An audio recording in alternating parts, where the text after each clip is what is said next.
We've been getting a lot of inquiries at Visa Franchise about the pending recession. Are we in a recession? What's it like doing business in the United States right now?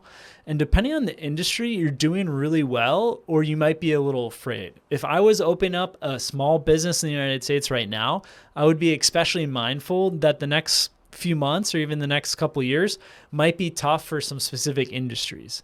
Now, in terms of what industries you might want to avoid, think about different businesses that the middle class or upper middle class mainly goes to indulge, and it's not really a necessity, or that they can reduce the frequency that they go to use that product or use that service. So one example that comes to mind is nail salons. So they were hit super hard during the pandemic as people were not comfortable getting their nails done in salons, and they will get hit hard as they have been in prior recessions. As people, when they don't have as much money, they're going to forego that $50, $100 manicure, pedicure, depending on the region where you are, the city where you are, the costs are going to vary quite a lot.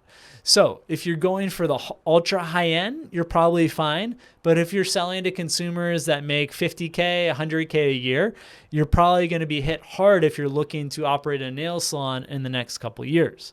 Beauty in general, you've got to be careful, understand what segments of the population you're going after, and if it's a necessity or it's something that's a nice to have and it's not as important, so they might reduce the frequency, or the customer might take a hiatus of 6 months, 12 months from the service or product you're offering. Another thing that might be hit is barber shops, where you could expect to go every 6 weeks when times are good. You might push that out to every 8 weeks. And if you're operating a barber shop, that's a significant reduction in terms of revenue. And that gets amplified by the time it goes to you in terms of profitability. So if the revenue dips 25% because your customers aren't going to the barbershop as much, oftentimes in that scenario, the profit's going to go down even further, 30, 40%.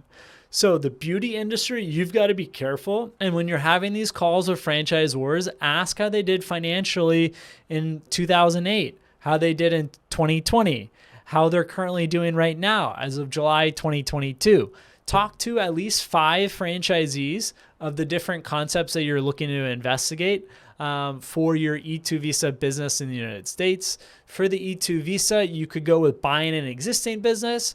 You can start a franchise. You can buy an existing franchise, or you can set up your own business. There are plenty of opportunities in the United States. There are many successful business owners in the United States that are doing very well and have the best months they've ever had in the history of their business. But that doesn't mean that you shouldn't do your research and you shouldn't learn from the past and what happened in the prior recessions.